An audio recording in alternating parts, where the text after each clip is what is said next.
Hello and welcome, guys, to the Improvement Season podcast with me, Pascal Floor, and my buddy Steve Hall is sitting in London, but of course it's digital, so it doesn't really matter, right? I'm standing, actually. I think that's important to tell the listeners. Oh, yeah, absolutely. I'm standing as well, right? Even though I didn't want to stand at first because I'm still not totally over my...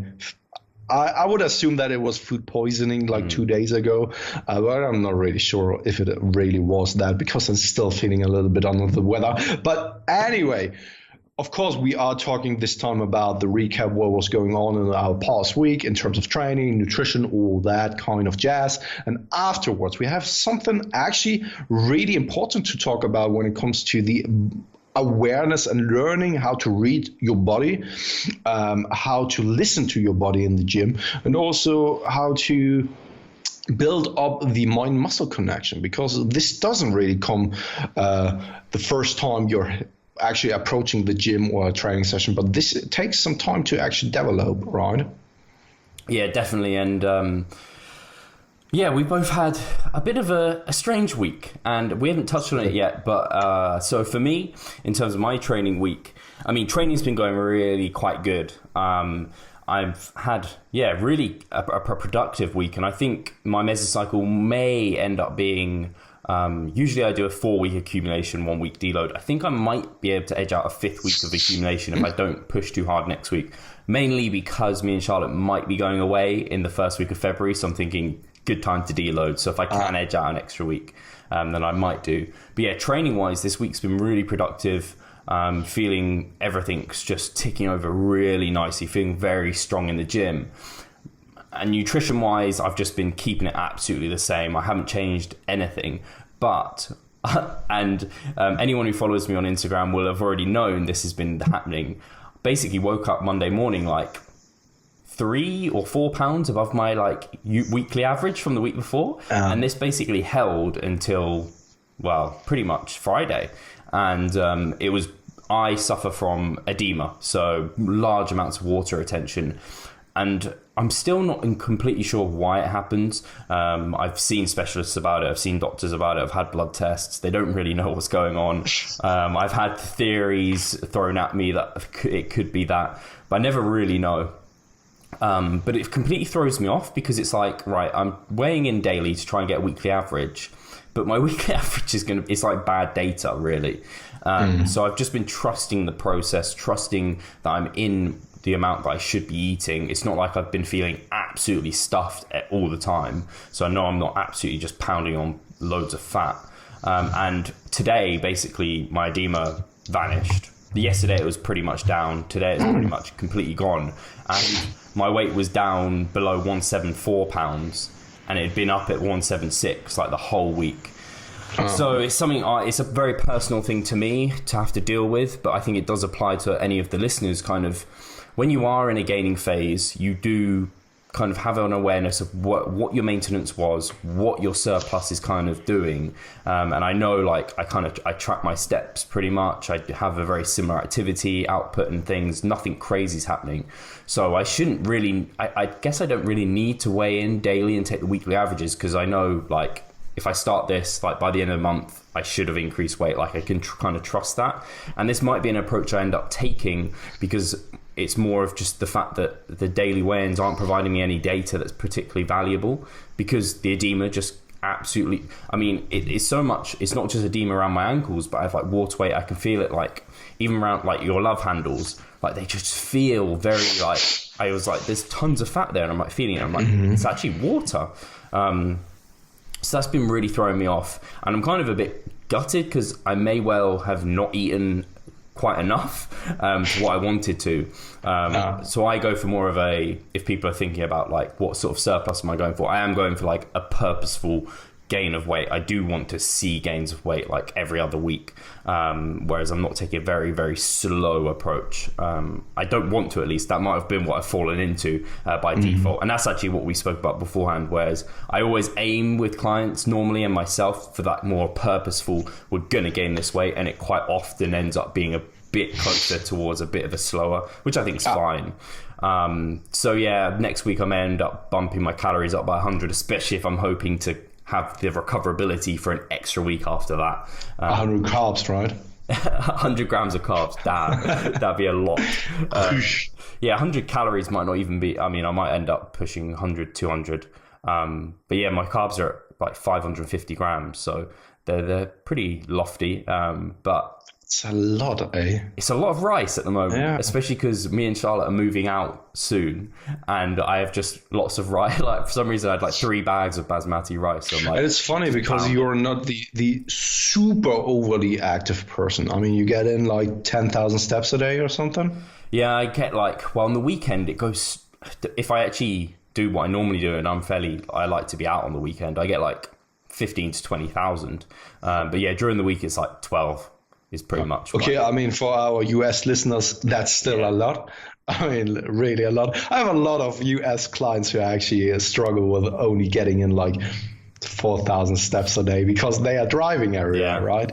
But I have this one client, and she knows who she is, who's always getting in like 20,000 plus upwards steps a day.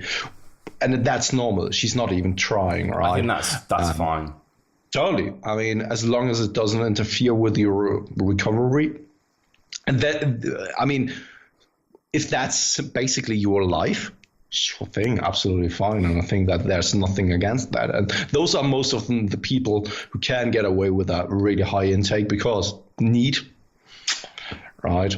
And actually, that's a good point you've just brought up. What I might end up doing, I think I even spoke it through with you, is I found myself on the weekends, I end up actually sleeping more. I go to bed a little bit later, maybe an hour later at most, but I end up waking up, like I end up sleeping 8-9 hours. And it's a kind of good indication, because I don't have an alarm, that I probably am undersleeping during the week. So something I had been thinking about was getting up, even if it's like 15 minutes later. I know it's nothing much on a day-to-day basis, but if that's 5 days, extra 15 minutes every single day. So I was thinking of doing that, and what I might do instead of maybe ramping up food more is actually just cutting my morning walk a little bit shorter. So just bring my steps down. And I think the combination of a bit more sleep, a bit less walking, more energy availability, I think that will actually benefit my recovery probably more. So that might absolutely be and also your overall performance and gains, because when we take a look at the current literature when it comes to the performance output and associated sleep with that, I mean, there's this one study done on basketball players who then were forced to actually get in, I think, 11 hours of sleep per night, and their accuracy and precision and overall performance increased by 60% or something, like some absurd amount. And I mean, there are different studies on weight trainees as well, but studies on weight trainees is like trainees.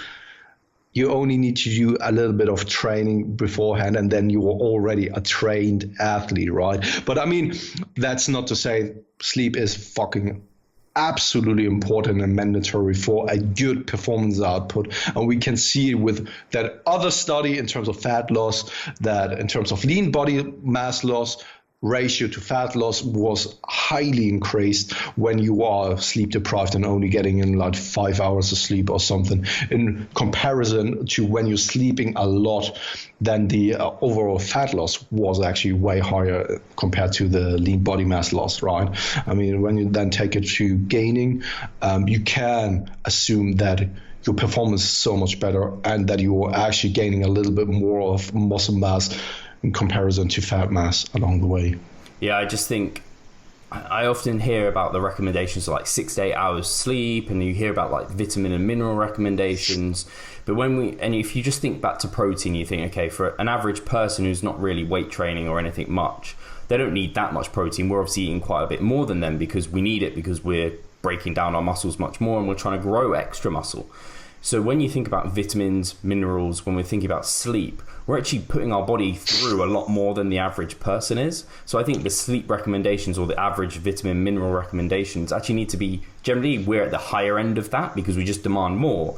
And then when you're thinking about areas of time when you're cutting, or when you're at the end of like your mesocycle and you're going through like your hardest training, you need even more. So if you can actually, like, I don't know if it probably goes outside the bounds of like circadian rhythms and things like this, but I could imagine if you periodize your sleep almost, so like at the beginning of your mesocycles you only need maybe 6 hours, then you need 6.5, 7 hours, 7.5, 8 hours, and then you're deloading and you want like 10 hours.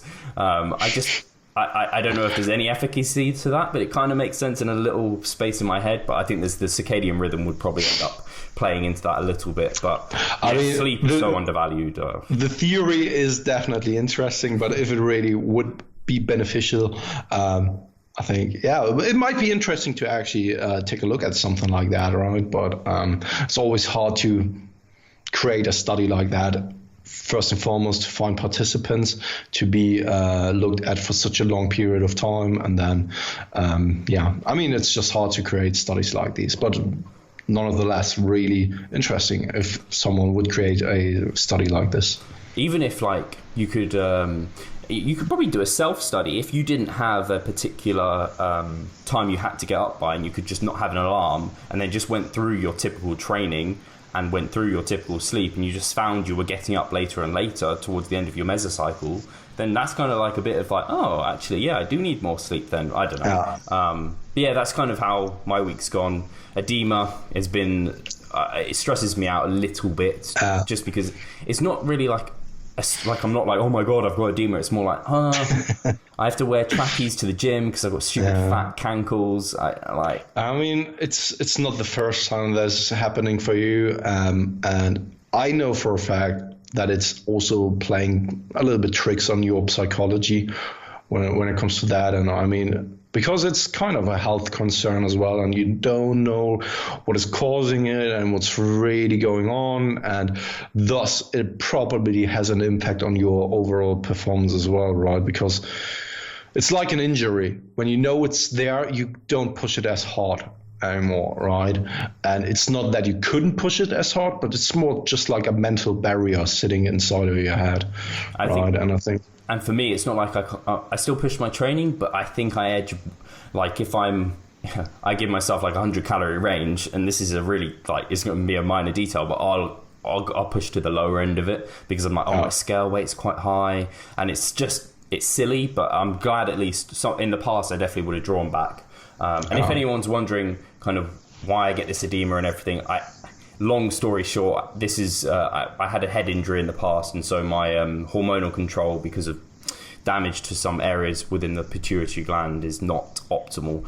So I have to deal with this. But yeah, that's how my week's gone. How about you, Pascal? Yeah, first and foremost, I wanted to touch on the word pituitary gland, because I always find it hard to actually pronounce that. And sometimes I'm just saying something like pituitary gland, right? So I'm mumbling it so that the person doesn't really hear me saying it. No, but just a joke aside. A word I really have problems with always is authenticity. But the same applies to German. I can't say authenticity. It's just not working. Authenticity? It's because you want to actually make use of somehow an intellectual word, and you aren't able to actually say it out loud. And then it makes you feel so stupid and actually look stupid in that regard. But anyway, so my previous week started really well. I told you that this one training session, I was so full of energy, and I hit the gym, and I just got home and I was smashed. I was destroyed. Not because I did do additional volume or additional intensity or anything like that, but every single quality and every single rep and every single set was high in quality, right? And it wasn't really the highest volume I ever did, not by any chance, right? But every single repetition was just like high in quality, and that just kicked my ass big time. But it was so amazing because I went home and I felt so good. But I also could tell immediately when I left the gym that I will have a hard time to recover from that workout because it was such a good workout, right? It's so funny because, we've discussed that extensively over the past weeks, that I myself take a step away from that high volume approach, and perhaps I also programmed too much volume for some of my clients in the past, even though what I like to do when I start with a new client to actually decrease the volume from where they came already, because it kind of makes me a little bit mad to see that volume has become such a sexy thing to do when it's not really necessary for like 90% of the people out there to do like 6 days a week training with a MRV of up to 25 sets per body part. It isn't necessary for like 90% of the people, if not even more. Because, I mean, there are plenty of case studies out there that have proven over and over again that such a high voluminous amount isn't really like the recipe for you to actually become the biggest version of yourself. And I think like people forget easily what they are actually able to pull off on a daily and weekly basis, that they absolutely overestimate their recovery capabilities, and that they don't keep other external factors that has an impact on their recovery, that they don't really take that into consideration as well, because every single stressor plays a role in that one as well, right? And I see it then, well, I saw it with myself, and I tried to actually pull back the volume and the set numbers, total set amounts I did, and also the progression scheme. I didn't take it as aggressively in terms of the increases from week to week, but more so a conservative approach, right? And ever since then, I have such better workouts, and I'm actually progressing better than I did in the past, right? And this just makes me aware of that. Perhaps I didn't only program too much volume for myself in the past, which I most likely did when I take a look at what I did sometimes in some mesocycles, because I also fell into that trap of, volume is the key proponent for actual hypertrophic stimulus. Then I need to do more volume, right? More is better. Totally. And I fell for it as well. And I did then program it for some of my clients as well. And I actually take more and more approaches and steps away from it, because I see that, first and foremost, once again, it's not really necessary. Also, there's a part of junk volume easily accumulated. And the reward is simply not it doesn't justify the reward you're getting from doing additional sets. So it isn't like, you're doing double the amount of sets, you're getting double the gains. It would be lovely if that was the case, because then I would do 1 year of the highest volume possible and only training, and then I would be like an IFBB pro. But it doesn't really work like that, right? There's a certain threshold after which you don't really get that much of each and every set anymore. And I think that, as I already mentioned previously, I think that many people overestimate where this threshold actually is for them.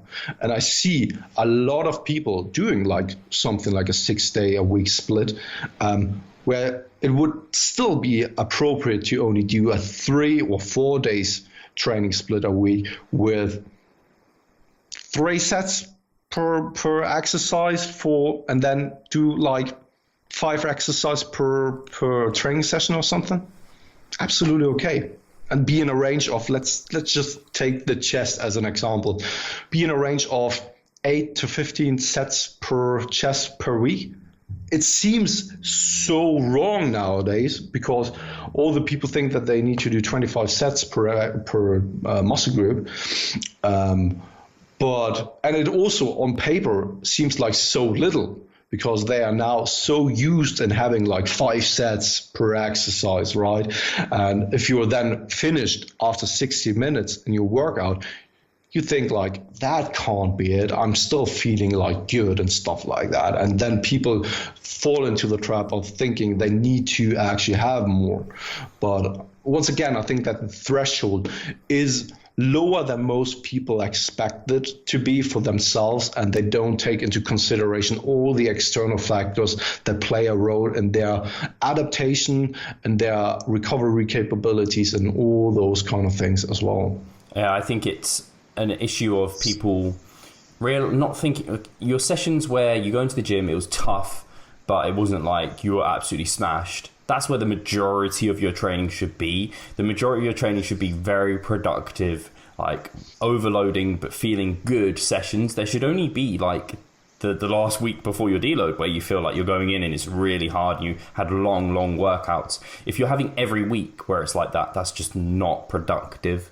And I think this is part of the issue with kind of the MRV concept is that, yeah, it's the volume landmarks. You have MEV, MAV, and MRV, but actually, if you're looking on average at the majority of your training, it's that maximal adaptive volume, which is probably within that, like, yeah, that lower end of set numbers. It's not that crazy volumes. It's actually where your body's able to adapt and get better. Totally, and sorry to interrupt there, but I just wanted to throw something in really quickly. And this is people, when I see the discussion about MRV, it is always only MEV and MRV. People never talk about MAV. Yeah, and this is the what's it called, the minimum adaptive volume. This is actually the sweet spot because you're producing enough stimulus to the body. Maximum adaptive volume. This is the sweet spot because you are still able to recover. Thus, it should allow you to progress next workout, put some more weight on the bar, or do some more reps, do some perhaps even more sets. But I would always err on the side of safety in increasing the set numbers. I always say that this is the last resort, right? When you really want to push it hard. But I see that people just, I want to progress. I put a set number for every exercise every single week. Which isn't every really exercise. Wow. Yeah, and I mean that's absolutely unnecessary. And the funny thing is that people are always aiming for MRV, but they should talk a little bit more about MAV and target for that actually, because this is the sweet spot for you, and it's always dynamic. And this is also something people forget about, right? Because I mean. It's funny enough because yesterday I was talking on our live Q&A in our Facebook group about it, that when it comes to the dynamic of those terms, and those are really just terms. So Mike has just put some terms on a range of numbers. It's nothing else, but people get so like stuck up and hang up on those kind of numbers and those kind of terms. But basically it is just a generalization. You can perhaps, or you can get away with smaller set numbers per week and still progress, or you need to push it a little bit higher, right? And if that's then MEV, MRV, MAV, it doesn't really matter as long as you're progressing to some extent, right? But what I said yesterday in that live Q&A is, take that example. Let's say you have a Monday chest day, right? And the previous days leading up to that session were just amazing in terms of recovery, in terms of your life. Everything just worked out well. You were happy, you were well recovered, you feel amazing. You had really all the meals you wanted to have leading up to the training session, and you just hit it. Yeah. And you take that momentum, you just go with the flow and do all the sets, right? All the sets you can do. Because you are well recovered, right? And perhaps your MRV for that giving day was really like 20 sets or something, right? But let's just say you want to replicate that giving workout the next Monday. But the weekend you were out, you were drinking alcohol, you didn't get in sufficient amount of sleep. So every single night from Thursday on, you went out with friends and were drunk every single night and only got in like 2 hours of sleep every night. You didn't really eat because you were still hangover, all those kind of things. And then your girlfriend was a little bit jealous because you didn't take her with you your night out, where was caused also a little bit of stress. And then you want to replicate that same giving workout on Monday. When you try to actually put that performance again, replicate that performance again, believe me, your MRV isn't 20 anymore. It is like only at around 12, perhaps. Where that giving number is also like just you don't know, right? And all you can do is kind of have somewhere an idea of where that might be, and auto-regulate along the way, right? And have some kind of structure in that where you know, okay, this might, just by thinking about it, probably be way too much for me and probably also be absolutely unnecessary to do. And this might probably be way too low for me to cause some kind of adaptation. And right in between, when you program intelligently, you're probably golden. And I think this is, I mean, you touched on something I did want to bring up was I think people struggle with the idea of, so they look at their program and they're like, right, week to week, I have to add, if I don't add like a set, then I'm not progressing towards my maximal recoverable volume. I'm not doing what I should be doing. But on maybe you've got 4 chest exercises across the week. If you've recovered really well, maybe you add a set to 2 of them. Okay. You're not going to add a set to all of them. That's then going to add 4 extra sets. The next week, are you going to do 4 again? No, you're probably like, you've progressed too fast. So maybe you add 1 set to one of them, and the other ones, you do a little bit more load on some of them maybe. On other ones, you might do a few more reps. Like progressive overload, we've spoken about it time and time again. You might even just increase form. Like you might just perform it better. So yeah, just don't get caught up on that. And yeah, and I think you brought up a good situation in where, yes, you might be feeling great for a particular session, but still perform your program. Like do your program as well as you can, given the performance and recovery you've got. Because if you overshoot one session, then yeah, you might not have everything ideal the next week. And then what are you going to do? So it's kind of like, shooting too soon, like maxing out too soon. I also think it's important to actually talk a little bit about the progressive overload, what that actually means, because you brought it up now. I think that people sometimes fall into that misconception about that progressive overload is always doing more than you've done at a certain point, and that is not entirely true, because I always bring up that example about you being able to squat 100 kilo. This still causes a metabolic disruption in your system, and this still gives you a certain amount of stimulus. That amount, a magnitude of stimulus will decrease over time, but it will still cause a progressive overload. So the first time you squatted like 100 kilograms, you will get like 100% of the rewards. I just throw out now arbitrary numbers, right? The next time you go in and replicate the same thing, so let's just say you're not increasing the weight on the bar, but you're just sticking with 100 kilograms. The next time you're probably only getting 90% of it, but you're still progressively overloading. And the same applies to all the upcoming weeks, right? It isn't like, okay, I did 3 sets for chest, right? And I always now need to do more. Every single week, I need to do more. That's not, yes, it is progressive overload to some extent, but it's missing the point of what progressively overloading actually means. It is not that once you hit or have done one thing that you always need to do more based off that particular thing. Because if that were the case, I would always I would be like at 25 sets per exercise by now with, I don't know, right? I mean, if you take that theory of how people actually make use of progressive overload right now, that once you did a specific number of sets, number of reps, and a weight, you always need to do more from that instance, but it's not really the case, because there's a certain threshold you need, which is the baseline, so to speak, of which you then can orientate yourself at. And the more often you are providing the body with a certain stimulus, the less rewards you're getting from that. But still, you are getting some rewards from it, right? And this is something people also sometimes miss along the way. Yeah, I think I always just conceptualize it and make it really stupidly simple with people. I'm like, progressive overload is you go in and do something hard.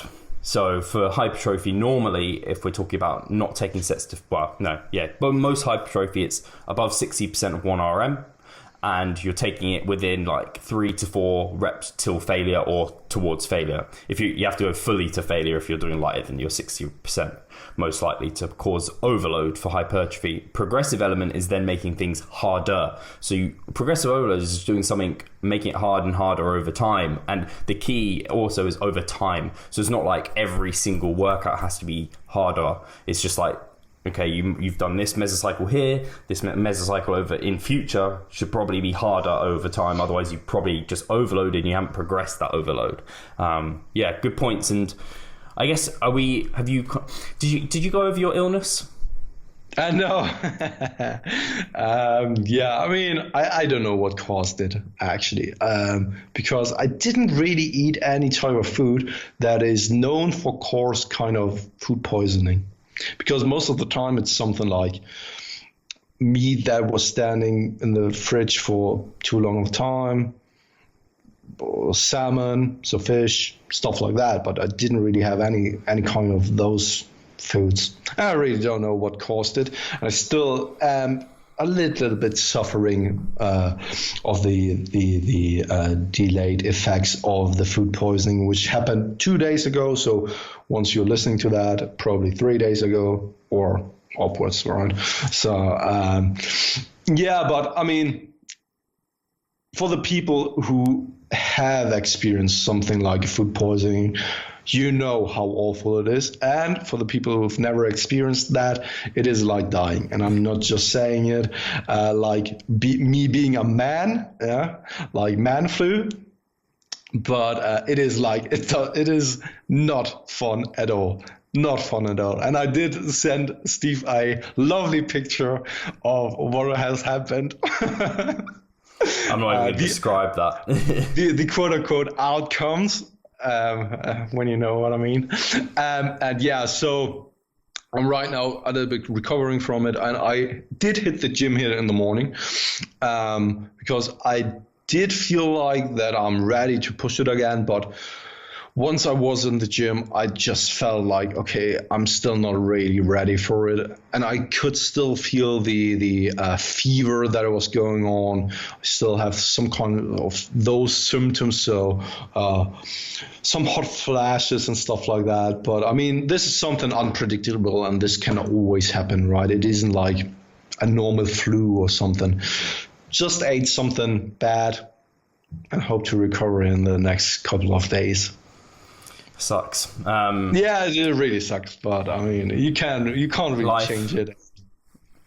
So we're coming, I guess we are half an hour in and we probably got, I don't know, some time to talk about more training things. And this is something we'd been talking about in the last kind of couple of weeks, and something definitely both of us have taken more appreciation for is really kind of listening to our body and kind of really reading it and understanding kind of what it, how to use certain muscles in ways. So you talked about the mind-muscle connection, but also like how it responds to maybe even certain exercises I've discovered when I've really thought about it more, and certain amounts of volume and things like this. And I guess in an easy way, like some people, sometimes like if clients have an upset stomach, I'm like, right, okay, keep a food diary and then see what foods like cause an upset and we can start to remove those, whatever. And it's very much like with your training, see how much volume you're responding well to, make a note of that, how much recoverability, how much kind of stimulus you're getting from certain exercises. And just like for myself, like when I was going through, and I scaled back my volume a fair bit for I think something I'd learned, like you were talking about, you think you overdid the volume. I think I don't necessarily feel like I think overall I probably overdid volume for a little period of time. I think the biggest error I made was not really starting with minimum effective volumes, and I was more just starting with like a maximal adaptive volume, kind of just too high. And then I was trying to make jumps, and it was like, and stretching out those jumps over a number of weeks. And I was kind of getting to a point at which it was just a bit unsustainable. Whereas I've now begun to start lower in my mesocycles, so really stripping back volume, and then progress through that. And I'm feeling more productive. And what that made me do is in that first week, where you might only have 2 sets of a certain exercise, I really just made sure to really give those 2 sets everything, like go in with intent, because I think people do just like, especially things like, I don't know, bicep curls, abs, calves, they're just like, oh yeah, I'll just do these sets, like I won't really concentrate on feeling the muscle or having the contraction there or getting good form, and they might just go through the motions. They're like, oh yeah, I was probably recovered from that, because they're not really causing any like fatigue or damage on that muscle, because they're just like bouncy around it, they're not fully contracting, they're not really feeling and getting it with intent, and their form's probably not as good as it should be. So like on every calf extension, every rep, I was like, I'm fully getting that contraction, squeezing at the top, fully making sure I'm feeling everything. And like same with my abs and things, I was like, wow, I'm actually getting like 2 sets is getting my calves pumped, it's feeling good. Whereas like before I'd be like, oh, I could do 5 sets and I'd feel nothing.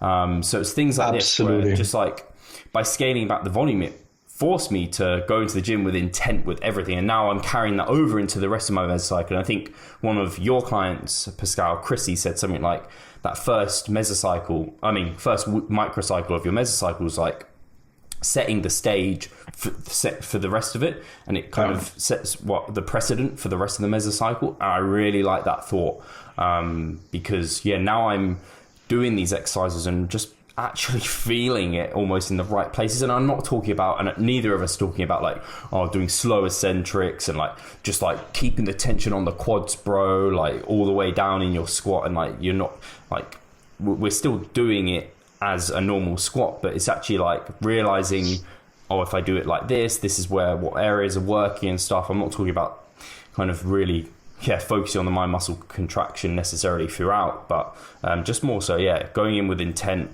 focusing on that form, and making sure every rep is like really crisp and just quality. And doing quality work, I think, is a really, really important thing I want to throw out there. But what thoughts have you got on that, Pascal? I'm sure you've you did already cover nearly everything there, but it was really well put. And I think that also the idea about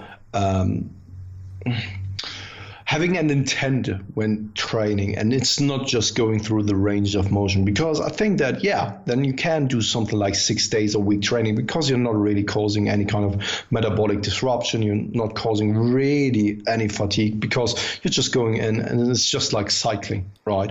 You are using a tremendous amount of something like momentum. You're just swinging the weights. You're not really concentrating on specific muscle parts. And the thing is that I want to put out there, and I think many, many people can relate to that. This is that in the beginning, I thought I knew what it means, that the mind-muscle connection. But actually, now looking back in hindsight, I had no idea what it actually meant and what it feels like, actually. And first now, after 6 years of training, I slightly get an idea of what mind-muscle connection really feels like. And I'm still improving and I'm still working, right? And when you then see the big guys, like the big IFBB pros, and they are swinging the one arm dumbbell rows, right? But I think that for them, they already have built such a great connection with the targeted muscle group that they can get away with actually having a high velocity, right? And really sometimes even swinging the weight. And also after a certain threshold of your 1 repetition max, it could potentially be that all your muscle groups are activated anyway, right? Thus, when people sometimes approach me and saying that they don't really feel their quads in the squats, for example. They're working. They are working. There's no way around it, right? And me, myself, I'm not really getting a super hard pump from squatting, but I know that those were the reason in the past why I've built my quads, because that's nearly all I've did in the past. And I've never actually had that mind-muscle connection going on. But once again, I think that first now, after kind of 6 years, I slowly get an idea of what mind-muscle connection actually feels like and what that means actually. Right. This is a skill you need to practice over and over and over again. Right. And thus, it is so important that you are going into the gym with a certain intent, and also that you have a focus, that you're not just there to swing the weights around, but more so you are practicing. The same applies to when you're sitting at school and you're learning for something. You're not just reading words, right? You're trying to remember the meaning that is in there. The same applies to other things when you're learning, right? You are trying to focus on one specific task so that you can get better the next time, right? And the next time and the next time, right? You're always trying to improve, and this you can only achieve when you are focused and concentrated. And I think that when it comes to the mind-muscle connection, there's this one study, and I can't really recall it, where they had the subjects concentrate on really contracting the muscle groups harder, and they actually saw bigger improvements in terms of muscle size than the groups who just had some momentum or just went through the ranges of motions, right? I can't really recall this study anymore, like to a good extent, but it was something like that. And in that instance, once again, I think that it takes time. It is like learning different things such as skills, just a lift in it for itself, but also something like the RPE, the RER ratings. And we are in it for the long term, right? But once again, you can only build those kind of skills and become better at them when you have some kind of focus and concentration along the way. Yeah, I completely agree. I think mind muscle connection and form are really closely intertwined. So like, I think in some of those studies, people like say, the reason they actually grew more is because their form was better and because they were told how to really perform the movement. But I think whether or not you call that they're connecting to their muscles better, or whether you call that just having better form, I think it's like, who cares? Like, they're doing it better. By having better form, you get a better mind-muscle connection. By having a better mind-muscle connection, you have better form. Like, these things come both into it. And something else I've also recognized kind of as I've progressed in the gym and over the last few months, especially, this is what I've actually really, really loved. And I commented about it in the Facebook group about MRV, because it really made me think about my training in a way I'd never thought about it before. So like, right, yeah, we know overload, and then we want to have like the weight on the bar is like the signal for what we're going to provide. And then the amount of volume we do is like how much dose of that signal we're going to provide, for example. But we don't know how much of this like volume we really need. And I'd never really thought about it. I was just like, 3 to 4 sets on most exercises is exactly what I should be doing every single week. Whereas when I thought about it more, and I was like, how am I like feeling this volume? And I think it takes time, and these things are dynamic. But I said it to you, Pascal, and we have like opposites. Like my chest, after a couple of sets, like it's pumped. And I find my performance actually, even within workouts, if I do too many sets on like my earlier exercises, my latter ones, performance drops quite rapidly. I think it might be a combination of it being a bit fast twitch. It's a slower, it has a lower MRV and things like this. But my back seemingly can do just shed loads. Like it can just, and I need almost double volume, I think. Not quite double, but I could probably have like 75% more volume on my back to my chest, and it would grow better. Whereas it's completely opposite for you, and this has only taken me time after mesocycles where they've maybe been a bit similar, and I've slightly tried a little bit more, a little bit less in areas, and it takes a long time to develop the skill of understanding how your body is responding to certain exercises and amounts of volume. So for example, like an exercise where I've realized that I don't really get much from it, and it's taken me a long time to realize this after like doing it over and over again. It's like JM press. I just never really feel it, particularly in my triceps. I just don't seem to progress with it very well. It feels a bit awkward, but I program it because it's a good exercise. I want to give it its due diligence. I want to try it out. And I do think when you're a bit of like that intermediate towards advanced training, when you do want to try different amounts of volumes, different exercises, discover how your body responds, and really learn yourself, I think that's a great time to do it. And then once you've found, like, you can pick, 4 exercises for each muscle group or something, and then rotate through those as they're responding, you're performing well through the milk that progress. But yeah, it's something, it's kind of the fun part of training, is trying different things, learning about the body, how it responds. And you only learn by doing as well. So yeah. I think that's important to state.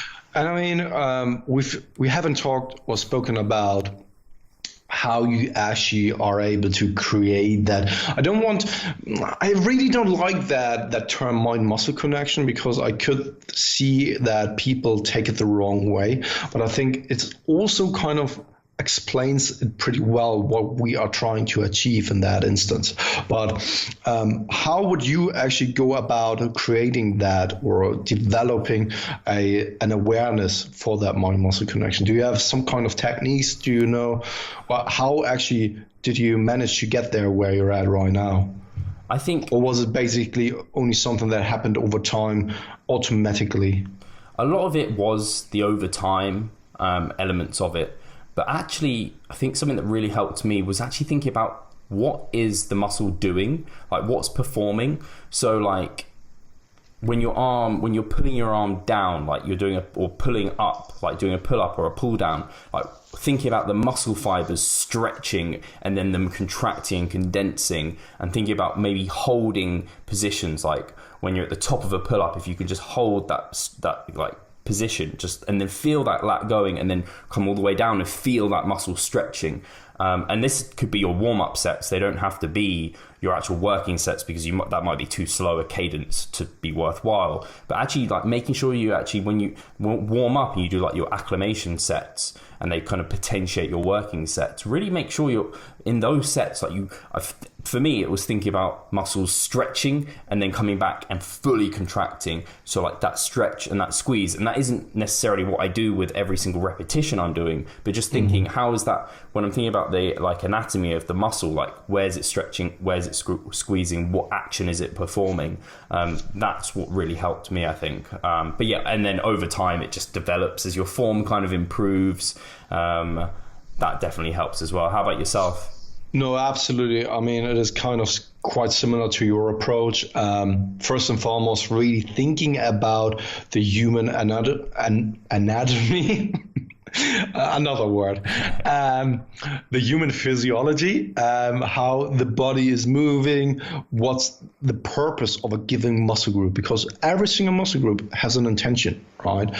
And what kind of intention I have with a certain exercise, because I think that some people only program certain exercises because they saw other people doing them, or because they think they have to do it, but they are missing the point then, because you should only, and I hardly ever use the word should, but I think you should only program exercises into your program training with a certain intention behind it.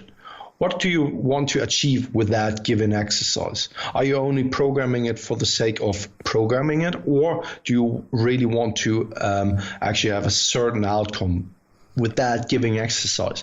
And I think that when I thought about that more intensely, and I had an intention with every single exercise I prescribed for myself, I started to actually create that kind of connection with the movement in it for itself.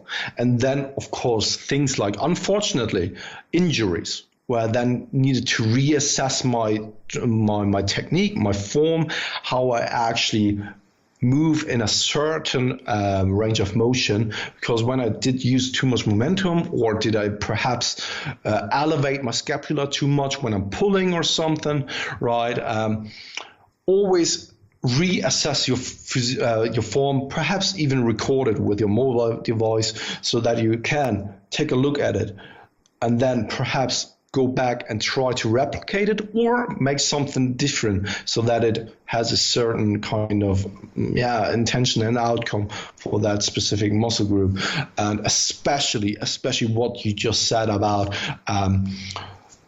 perfect technique allows you to have mind-muscle connection, and mind-muscle connection allows you then to have perfect technique, right? And that just helped me massively, like really taking care of my technique and really going through the range of motion with control, and with, once again, a certain intention behind it for a specific muscle group. When I really want to do lat pull downs, I want to target my back and not my biceps, right? And when that means that I need to reduce the weight by 10 or 20 kilograms, that's absolutely fine. But I needed to get to that point first to realize that I actually need to do that, because I know that a couple of years ago I used more for the lat pull down than I use now. And it's not that it got weaker over time, definitely not. But it's just like I needed to reassess my form, my technique, the intention, and the intent for the overall exercise in it for itself. Yeah, that's a good, really, really good point. Like sometimes you have to take steps back to take further steps forward in future. Like powerlifters will know this. I know I've done it on my deadlift before, where my lower back was rounding, and if I progressively overloaded with that, I was going to cause myself injury. So I had to take steps back, make sure I kind of got my form correct, and I'd strengthen my lower back in a position that I could then get through that plateau. So I think the same goes for, and it's not like if you're removing load on the weight that you're not progressively overloading. Your body doesn't know how much weight is on there. It only knows what tension and fatigue it's accumulating. And you're going to create more tension, more fatigue in the areas you want to by scaling back the load and getting better form, mind-muscle connection. Totally. And I mean, we are physique athletes, and it's not about putting weight on the bar primarily. When we just take a look at Jared Feather, for example. He says it. Yeah, but he said it himself that there are certain exercises in which he didn't increase the weight since years already, and he actually was an international pro, or stepped on the pro stage. Or did he win, actually? No. I think he did win one pro show. I think he did. Yeah, but on a national level, not international. Yeah. But still, I mean, he just is a living example for that you can build an impressive physique, like really impressive physique, with not focusing too much on the weight. Of course, I mean, this is always a byproduct, because I'm under the impression that the more muscle mass you have, the more potential there is for strength output, and the same way around. The stronger you are, the more likely it is that you actually are able to build bigger muscle groups.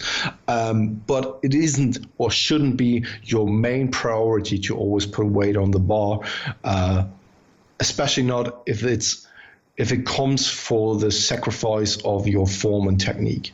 And volume, really. And volume, yeah. Definitely. I think I don't think I have any more points to say on it, apart from if I was to give listeners who are like, I'm not sure I have that mind-muscle connection yet, like my practical take-homes would be, like you said, film your form, have a look at people with good form, have a look at anatomy and what those muscles are performing, how they perform, and then reduce the speed at which you perform that movement and the load, and really focus on nailing that form, and then you can do your working sets. But if you do those steps I've just outlined, I think you already feel so much contraction. Because I think, for example, I know Mike Israetel has taken like pro IFBB pros through workouts and got them like working to actually use the muscle. And a lot of the time, all he's doing is, actually use full range of motion, guys, like on a hammer squat or something like that. And they're like, wow, my quads are blown. He's like, yeah, we're doing less weight, but you're doing more range of motion. Like your quads are working harder. Totally. No. Absolutely amazing. And as always, guys, we would appreciate if you leave a comment below when you watch it here on YouTube. Leave a thumbs up.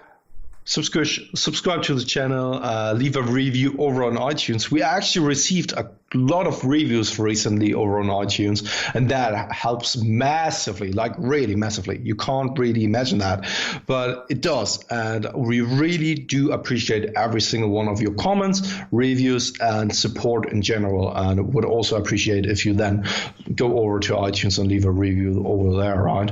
And all I wanted to say on top of that was just, and if you do have any suggestions for things you want us to cover, any questions from things we've discussed, let us know. And I think we have it below, or if we don't, then we should probably start putting it in our description box.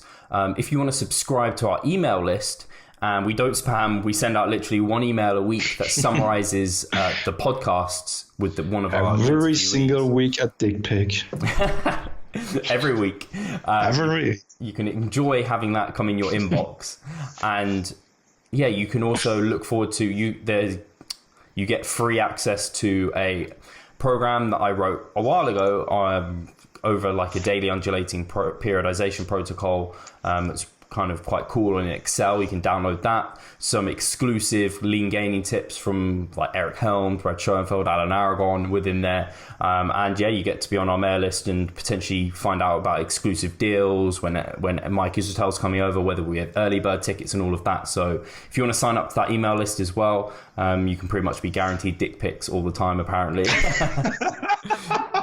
So yeah, that'd be cool.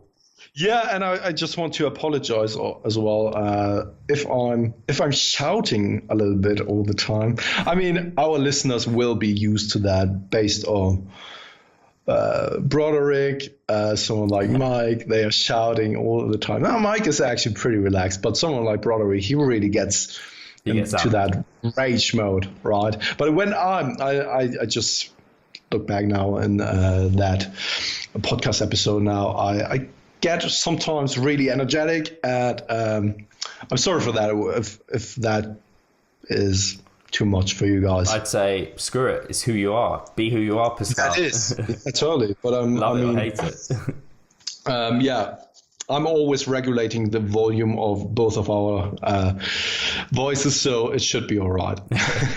Cool. Thank you, guys. Cool. We will catch you next week. Take care. Cheers.